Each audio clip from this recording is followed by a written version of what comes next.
Good morning, good afternoon, good evening, good night, ladies and gentlemen. My name is Mwalimu Colin Sabuga. That 75028 is my TS number, and I've taken the journey to visit a colleague, teacher of mine. He'll introduce himself and then we'll pick it up from there. Okay, thank you, colleagues, and welcome. Thank you for the visit. My name is NYAMITA Paul. I'm a teacher of English and literature. Apart from teaching, I do 5 other things. Number 1, a teacher of English literature. I have taught in Maseno School for 11 years. Currently, I'm at Kisumu Girls, teaching English and literature. Of course, apart of teaching, I do other 4 things. I write books. I started writing in the year 2017. My books are called English Demystified. I started with this paper 1, English Demystified, in the year 2017. Then 2018, I did paper 3. Teachers wanted something that looks like this in the different papers, so I did paper 3 in the year 2018. Then 2019, I did paper 2, English Demystified. Then in the year 2020, the COVID holiday, I did this green gold. It's called Smart Composition. So I'm a writer. I have also written the CE ebooks for grade 7, 8, 9. And currently I'm launching the senior school English book. Number 3, I coach rugby. I'm a good coach. Okay. I started coaching rugby in the year 2012 when I joined Maseno School. As a rugby coach, I've won East Africa trophy. I have won national trophy. All my time as a rugby coach in Maseno, I had a team at the national level. Of course, when I moved to Kisumu Girls, I started the girls rugby team. I remember Nyanza was represented in Machakos in the year 2024. And the team representing Nyanza was my team, Kisumu Girls rugby.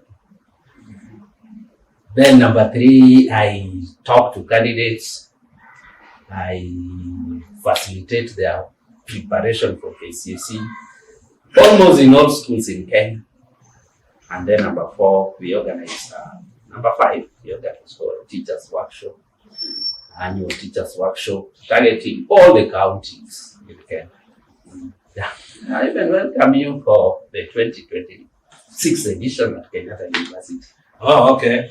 When will it be? On 31st? 31st January. Yes. 2026. Yes, that yes. will be our first workshop. Yes. At Kenyatta University. Yeah. For teachers of English.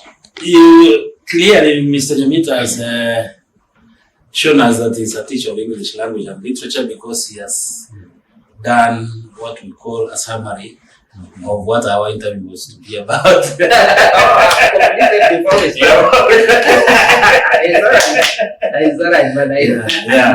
Yes, now we can get started.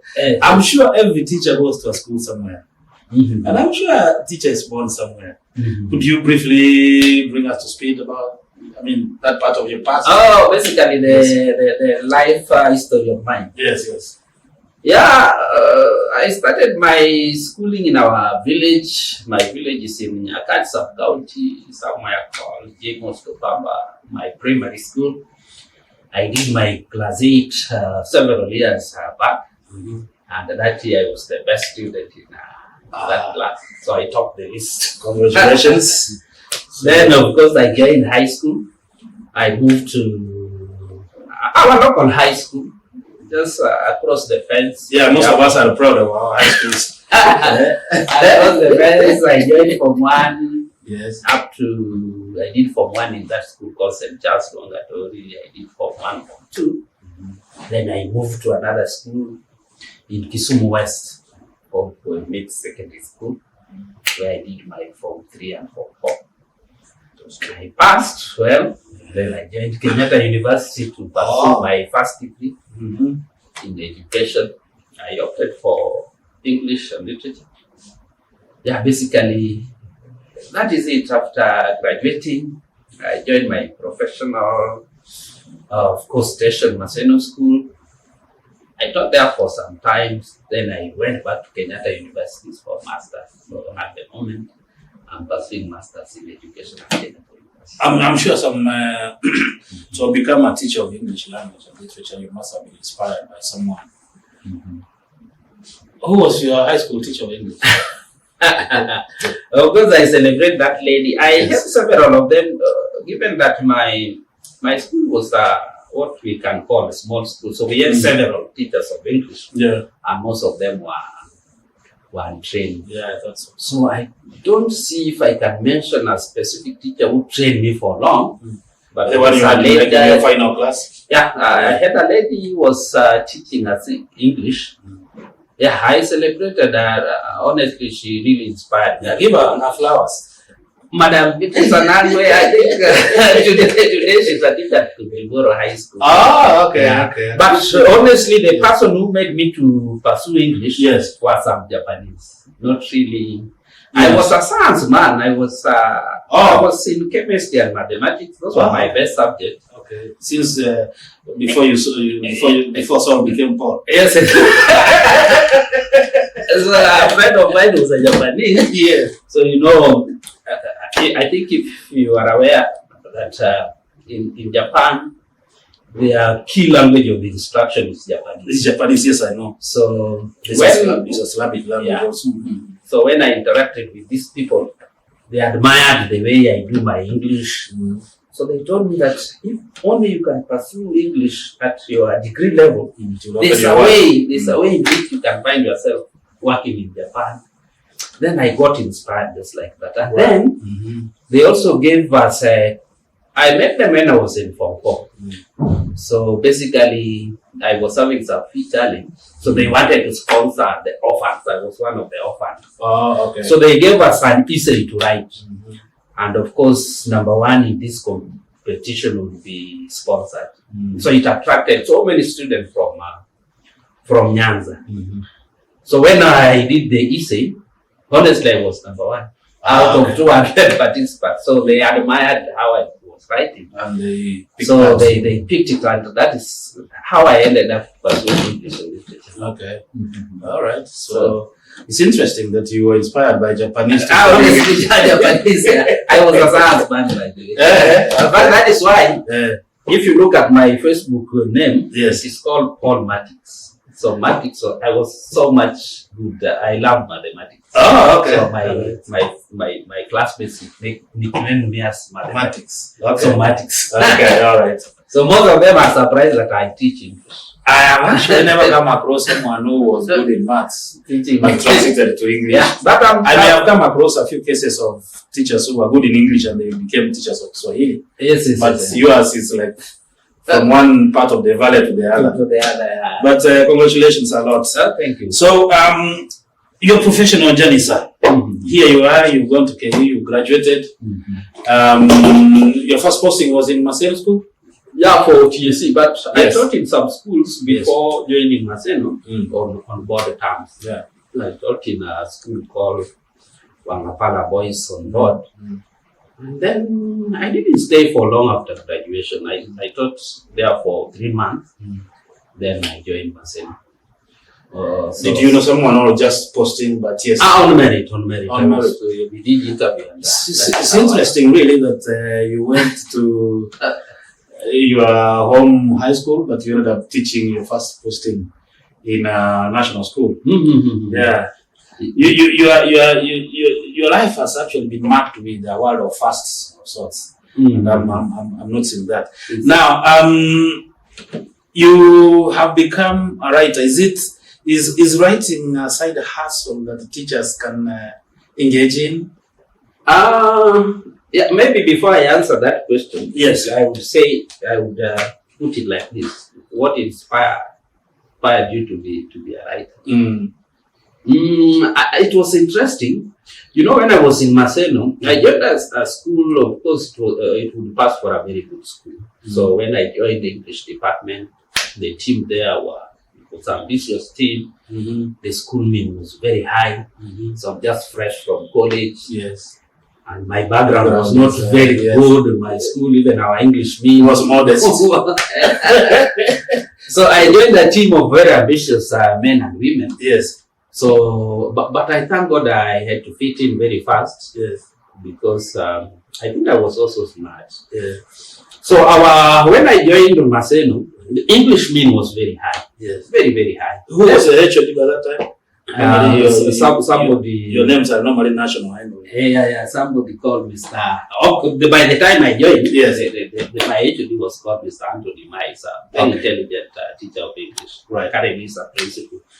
So they inducted me well, and I fitted in very, very, very fast.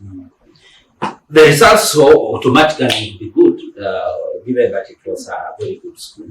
But something happened in the year 2015, KCSE 2015.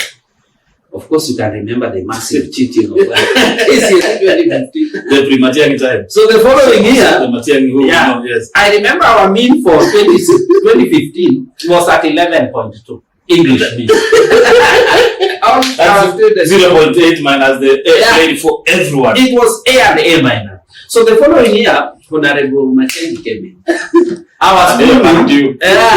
Our school mean dropped from 11 to 11.1 to 6.8. So you can imagine the drop. And again, we were still the best in Yanga. With that, yeah. English, Maseno School was still the best in Yanga. 6.8. From 11 point something. Yes. Oh my God. From 11. So that's like from Emma to C. To C. And imagine Maseno School was still the best in English in Yanga. So you can imagine what happened in other schools. I can guess. So that is actually what motivated me to write. Yes. So I thought like this. So it was a trigger, it opened the bar. Yeah. I said, how can we get back to the mean of where we were? Yeah. Then it was like, it was a mystery. We could not even explain. And then I said that we must get back to our where you belong. Yes. And what can I do? I simply need to demystify the myth. So that is the name, Demystify. So I thought of coming up with something. Demystify. Something that will demystify. So immediately I wrote this paper one book. Yes. It was a game changer because that year, I may not attribute the mean to the book, but I can say it contributed because we moved from 6 to 8.2. You can imagine an improvement of 2. Yeah. So that really inspired me to say, if this my book paper one contributed in a way, yes, then let me do a get whole it. series. Yeah. So from there we just went back to our mean and the examination of 2017-18 up to the time I left. Yes. We basically became the best school in English in Kenya. Yes. We were among the best top 3 in Kenya for all those times. So that really inspired me. And were there any other authors or writers in the school, or you were in the school? Actually, my HOD had written some book, but it didn't pick well because before Matiang'i, yes, nobody would be bothered of buying English books. Yes. Now the with Matiang'i, so people started thinking like, hey, but this is a subject that we must need to invest. So whereas Dr. Matiang'i killed my industry of workshops. Oh yeah. So that is what actually inspired me to write. Yes. But you again, I remember you asked me if it's a good side. Yeah, is it a good side also? Is it a worthy side also? Could someone become a millionaire writing books now about money, leave alone the enriching the knowledge? It's okay.